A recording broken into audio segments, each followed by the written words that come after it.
అధ్యక్షులు దాసరి సత్యనారాయణ గారికి, పూజ్యులు, పెద్దలు, గౌరవనీయులు, రాజ్యాంగ నిపుణులు, న్యాయ కోవిదులు, సామాజిక రుగ్మతలపై పోరాడుతున్నటువంటి అంకుశం ఉప్పాడ సుబ్బారావు గారికి, వేదికలో ఉన్నటువంటి మాజీ శాసనసభ్యులు అయ్యాజీ వేమ గారికి, శ్రీనివాసరావు గారికి, ఉన్నటువంటి పెద్దలు, సీనియర్ అడ్వకేట్స్ అందరికీ కూడా శిరస్సు వచ్చి పాదాభివందనం చేస్తూ పత్రికా సోదరులకు కూడా నా నమస్కారాలు తెలియజేసుకుంటూ, జస్టిస్ చౌదరి సినిమాలో ఎన్టీ రామారావు గారి మీద ఒక పాట తీశారు. ఆ పాట అర్థం ఏంటో నాకు ఇప్పటికీ అర్థం కాలేదు. అది చట్టం వచ్చినంత అర్థమైంది. చట్టానికి న్యాయానికి జరిగిన ఈ సంగ్రామంలో అని ఆ పల్లం మొదలు. అంటే చట్టం ఏంటి, న్యాయం ఏంటి, రెండింటి మధ్యలో తేడా ఏంటి, ఆ తెర ఏంటి, ఆ పొర ఏంటి అని ఆలోచించారు. ఇప్పుడు అర్థమైందన్నమాట. నల్ల చట్టాలు కొన్ని ఉంటాయి, అందులో న్యాయం ఉండదు. ఇటువంటి నల్ల చట్టాలని తిప్పికొట్టే అలవాటు ఈ ప్రజాస్వామ్య భారతదేశంలో ప్రతి పౌరుడికి ఉంది. అనేక ఉద్యమాలు వచ్చినాయి, ఉద్యమాలన్నీ గెలిచినాయి.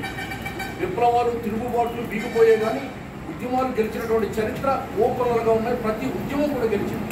అలాగే ఇప్పుడు కూడా ఈ చట్టం మీద ఒక ఉద్యమం వచ్చింది, ఆరంభమైంది. కానీ వచ్చిన ఉద్యమం ఉధృతంగా సాగకముందే ఎన్నికలు వచ్చాయి కాబట్టి ఎన్నికల్లో ఇప్పుడు తెలుగుదేశం, జనసేన, బీజేపీ కూటమి తరఫున చంద్రబాబు నాయుడు గారు హామీ ఇచ్చారు, ఈ చట్టాన్ని రద్దు చేస్తామని.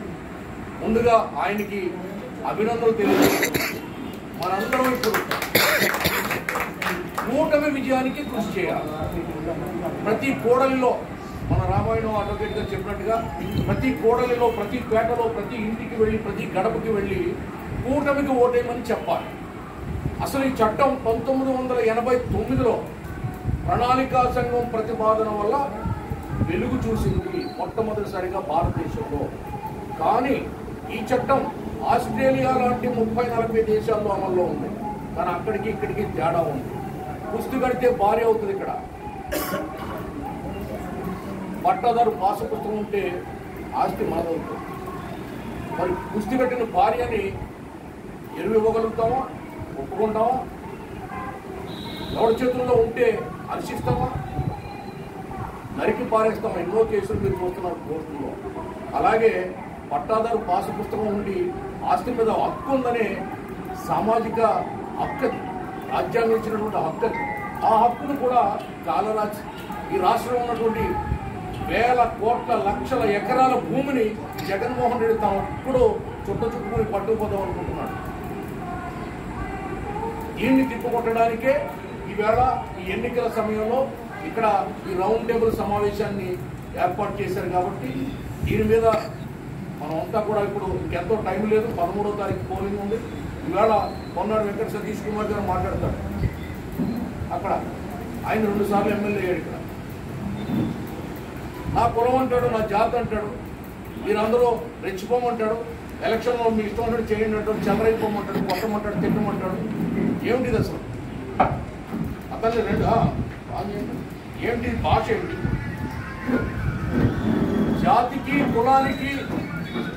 జాతికి కులానికి అర్థం తెలియనటువంటి వ్యక్తి పొన్నాడు వెంకట సతీష్ కుమార్.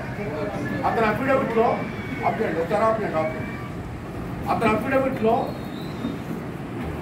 అతని అఫిడవిట్లో 2009లో వేసినటువంటి అఫిడవిట్లో ఇంటర్మీడియట్ చదువుకున్నాడు, అదే ఎస్కేబిఆర్ కాలేజీలో బీకామ్ చదువుకున్నాడని తెలియజేశారు. 2019 అఫిడవిట్లో, ఇప్పుడు అఫిడవిట్లో ఇంటర్మీడియట్ అని చెప్పి పేర్కొన్నాడు. ఆయన యానంలో ఒక ప్రైవేట్ లిమిటెడ్ కంపెనీని ఇన్కార్పొరేట్ చేశాడు. దానికి ఆయన వన్ ఆఫ్ ది డైరెక్టర్, 3 డైరెక్టర్లు ఉన్నారు అందులో. ఆ విషయాన్ని ఆ నామినేషన్ అఫిడవిట్లో తెలియజేయలేదు. అఫిడవిట్ అంటే అర్థం ఏంటంటే, నామినేషన్ అంటే అర్థం ఏంటంటే ఏది ఉన్నా అందులో తెలియజేయాలి. ఫాల్స్ ఇన్ఫర్మేషన్ ఇవ్వకూడదు, ఫాల్స్ ఫ్యాబ్రికేషన్ చేయకూడదు. ఉన్న వాస్తవాలు చెప్పాలి. ఎన్ని కేసులు ఉన్నాయి, ఎంత ఆస్తి ఉంది, ఎంత ఆదాయం వస్తుంది, ఎంత పన్ను కట్టాడు, ఎన్ని కంపెనీలు ఉన్నాయి, అతను ఏంటి అనేది చెప్పాలి. సార్ చెప్పాలి. అది చెప్పలేదు, చెప్పకపోవడమే నేరం. ఆ నేరాన్ని ఇంతమంది న్యాయవాదులు మనం ఇక్కడ ఉన్నారు, మరి ఎవరు కూడా ప్రశ్నించలేదు. నేను బుచ్చిబాబు గారికి ఇచ్చాను దాని మీద చేయమని, మరి ఉప్పాడ సుబ్బారావు గారితో మాట్లాడమని చెప్పాను. మరి మాట్లాడారు లేదో తెలియదు. అది ఆ వేళ ఆ స్క్రూటినీ రోజుని దాన్ని మనం అభ్యంతరం తెలియజేసి ఉంటే ఈవేళ ఆయన కులం గురించి మతం గురించి ఆ జాతి గురించి ఆ విధంగా మాట్లాడే పరిస్థితి లేదు. మరి ఈవేళ చెప్తున్నాం పొన్నాడు వెంకట సతీష్ కుమార్, నీ కులం నీకు గొప్పది, నా కులం నాకు గొప్పది. అన్ని కులాలు ఓటైతేనే పంచాయతీ వార్డు మెంబర్ అయినా నెక్కుతాడు, ఎమ్మెల్యే అయినా నెక్కుతాడు, ఎంపీ అయినా నెక్కుతాడు. ఒక కులం ఓటేస్తే ఎవరు నెక్కడు. కాబట్టి ఇన్నాళ్ళు 2 సార్లు మా ఓట్లన్నీ వేసి మిమ్మల్ని గెలిపించాం. ఈవేళ నీ కులాన్ని ఒకటే ఓటేమని అడుగుతున్నావు, ఇతర పార్టీలు తన్ని తెరవేయమంటున్నావు. చూసుకుందాం, అయితే ఇబ్బంది ఇవ్వలేదు. ఇంకా కులాలు ఉన్నాయి, సమాజం ఇది. కాబట్టి ఇటువంటి వ్యక్తులు, అరాచక శక్తులు ఈ ముమ్మడివరం నియోజకవర్గంలో మళ్ళీ గెలవడానికి వీలు లేదని మీ అందరికీ తెలుసు. ప్రతి నాయకుడు, ప్రతి మేధావి, ప్రతి అడ్వకేటు, ప్రతి డాక్టరు, ప్రతి ఇంజనీరు, ప్రతి సామాజికవేత్త ఈ పొన్నాడు వెంకట సతీష్ కుమార్ ముమ్మడివరంలో ఓడిపోయేలాగా కట్టి నడవాలి.